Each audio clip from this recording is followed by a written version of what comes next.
Tesla গাড়ীখন কিয় ইমান স্পেচিয়েল আমি জানোচোন বলক। এক নম্বৰতে হৈছে টেসলা গাড়ীখন আপুনি অনলাইনত অৰ্ডাৰ কৰিব পাৰে। অনলাইনত অৰ্ডাৰ কৰাৰ পিছত গাড়ীখন যদি আপোনাৰ পচন্দ নহয় তেতিয়াহ'লে তাৰ ৰিটাৰ্ণ পলিচি থাকে আৰু সেই সময়ত আপুনি টেসলা গাড়ীখন ৰিটাৰ্ণো কৰি দিব পাৰে। দুই নম্বৰতে হৈছে আমি যেনেকৈ আমাৰ মোবাইলত ফোনক আপডেট কৰি থাকোঁ তেনেদৰে টেসলা গাড়ীখনো আপডেট হৈ থাকে, অৰ্থাৎ ইয়াত নতুন নতুন ডিজাইন নতুন নতুন মডেল বনাই এই গাড়ীখন আপডেট কৰি থকা হয়।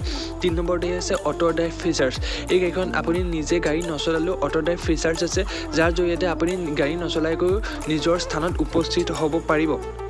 4 নম্বৰতে হৈছে ইয়াৰ ছেফটি। টেসলা গাড়ীৰ ছেফটি পৃথিৱীৰ ভিতৰতে সকলোতকৈ বেছি উন্নত মানৰ বুলি জনা যায় আৰু ইয়াক 5 ষ্টাৰ ৰেটিং দিয়া হৈছে। 5 নম্বৰতে হৈছে ইয়াৰ বেটেৰী। ইয়াৰ বেটেৰী পৃথিৱীৰ ভিতৰতে সকলোতকৈ লং লাষ্টিং বুলি কোৱা হয় আৰু 500 কিলোমিটাৰ এবাৰ চাৰ্জ কৰিলে ই চলা দেখিবলৈ পোৱা যায়। 6 নম্বৰতে হৈছে এই গাড়ীখন মোবাইলে কণ্ট্ৰল কৰিব পৰা যায়। টেসলাত এটা এপ আছে যাৰ জৰিয়তে এই গাড়ীখন মোবাইলে লক আনলক কৰিব পৰা যায়।